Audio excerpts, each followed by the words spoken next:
Supreme കോടതി മുൻ chief justice DY ചന്ദ്രചൂഡിനെതിരായ പരാതി നിയമമന്ത്രാലയം പേഴ്സണൽ മന്ത്രാലയത്തിന് കൈമാറി. മനുഷ്യാവകാശ പ്രവർത്തക ടീസ്റ്റർ സത്തൽവാദിന് വഴിവിട്ട് സഹായിക്കാൻ പദവി ദുരുപയോഗം ചെയ്തു എന്നാണ് പരാതി.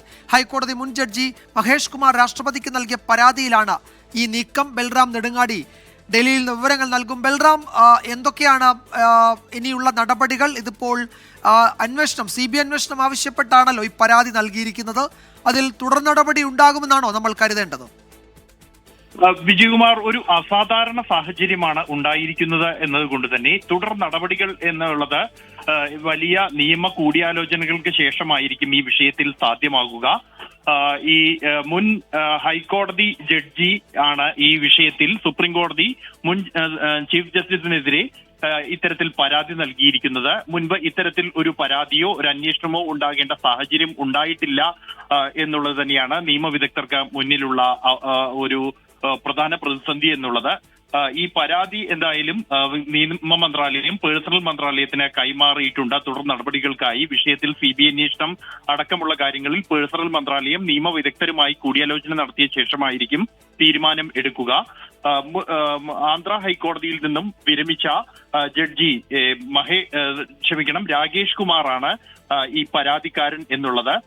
സുപ്രീം കോടതി ചീഫ് ജസ്റ്റിസായി DY ചന്ദ്രചൂഡ് പ്രവർത്തിക്കുന്ന സമയത്ത് ടീസ്റ്റർ സത്തൽവാദിന് ജാമ്യം ലഭിക്കുന്നതിനായി വഴിവിട്ട സഹായം ചെയ്തു, പദവി ദുരുപയോഗം ചെയ്തു എന്നുള്ളതാണ് പരാതിയിൽ ചൂണ്ടിക്കാണിക്കുന്നത്.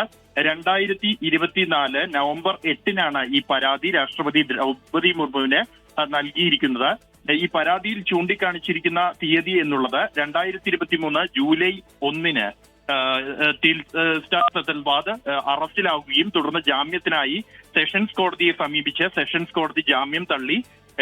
ഗുജറാത്ത് ഹൈക്കോടതിയും ഈ ടീസ്റ്റയുടെ ജാമ്യാപേക്ഷ തള്ളിയ അതേ ദിവസം തന്നെ അതൊരു ശനിയാഴ്ചയായിട്ട് പോലും ഇവർക്ക് ജാമ്യം ലഭിക്കുന്നതിനായി അല്ലെങ്കിൽ ഇവരുടെ ഹർജി പരിഗണിക്കുന്നതിനായി പ്രത്യേക ബെഞ്ച് രൂപീകരിച്ചു എന്നുള്ളതാണ് അദ്ദേഹം ഈ പരാതിയിൽ ചൂണ്ടിക്കാണിക്കുന്നത്. ഇത് പദവി ദുരുപയോഗം ചെയ്തുകൊണ്ടുള്ള വഴിവിട്ട സഹായമാണ് എന്നും അഴിമതി വിരുദ്ധ നിയമം അനുസരിച്ച് CBI അന്വേഷണം നടത്തണം എന്നുമാണ് ഈ പരാതിക്കാരൻ ചൂണ്ടിക്കാണിക്കുന്നത്. കൂടാതെ വളരെ ഗൗരവതരമായ കുറ്റങ്ങൾ, വ്യാജ തെളിവുകൾ സർക്കാരിനെതിരെ സൃഷ്ടിച്ചതടക്കമുള്ള കുറ്റങ്ങൾ നേരിടുന്ന ഒരാൾക്ക് വേണ്ടിയാണ് ഇത്തരത്തിൽ സുപ്രീം കോടതി ചീഫ് ജസ്റ്റിസ് തന്നെ വഴിവിട്ട് സഹായം ചെയ്തത് എന്നുമാണ് പരാതിയിൽ ചൂണ്ടിക്കാണിക്കുന്നത്.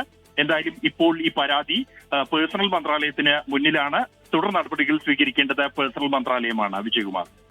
സുപ്രീം കോടതി മുൻ ചീഫ് ജസ്റ്റിസ് DY ചന്ദ്രചൂഡിനെതിരായ പരാതി നിയമമന്ത്രാലയം പേഴ്സണൽ മന്ത്രാലയത്തിന് കൈമാറിയിരിക്കുകയാണ്.